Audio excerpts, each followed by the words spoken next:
সাথী বন্ধুরা, আমরা গত 16 বছর আমরা এই সরকারের মধ্যে আন্দোলন সংগ্রাম করে সর্বশেষ গত বছর 5ই আগস্ট ছাত্র জনতার আন্দোলনকে নেতৃত্বে বাংলাদেশের যুব সমাজ, ছাত্র সমাজ, শ্রমিক সমাজ ঐক্যবদ্ধভাবে এই আন্দোলনকে বেগবান করে শেখ হাসিনার পতন নিশ্চিত করেছেন।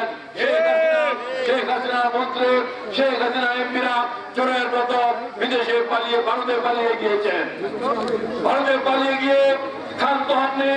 ভারতে পালিয়ে গিয়ে ভারতের সাথে মিলে বাংলাদেশের বিরুদ্ধে, বাংলাদেশের গণতন্ত্রের বিরুদ্ধে, বাংলাদেশের স্বাধীনতা সার্বভৌমত্বের বিরুদ্ধে, বাংলাদেশের ইসলামী মূল্যবোধের বিরুদ্ধে আজকে চক্রান্ত করছে, ষড়যন্ত্র করছে।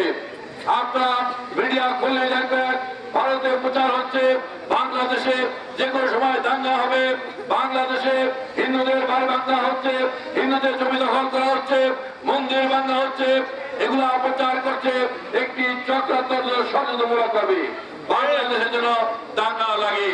কিন্তু বাংলাদেশের মানুষ হিন্দু, বৌদ্ধ, খ্রিস্টান, মুসলমান আজ এক ঐক্যবদ্ধ ভাবে আজকে তারেক রহমানের নেতৃত্বে ঐক্যবদ্ধ হয়েছে। তারেক রহমান বলেছেন ধর্ম যার যার, নিরাপত্তা তার, ধর্মের নামে দেশকে বিভক্ত করা যাবে না। আজকে বলতে চাই, আজকে ভারত এবং হাসিনা মিলে দেশের মধ্যে যে চক্রান্ত ষড়যন্ত্র করার চেষ্টা করছে সে ব্যাপারে আপনারা সবাই সজাগ থাকবেন।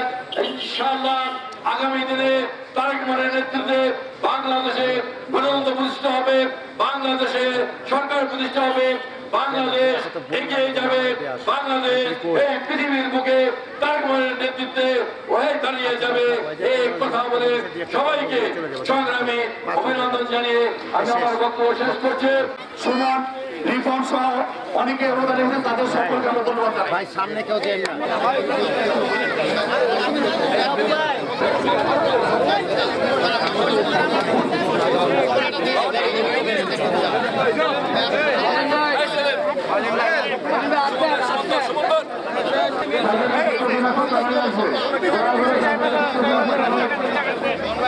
সিরিয়ালে সিরিয়ালে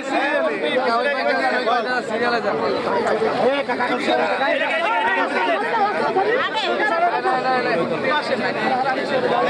ওই পাইতে যান, ওই পাইতে যান, ওই পাইতে যান আপনারা।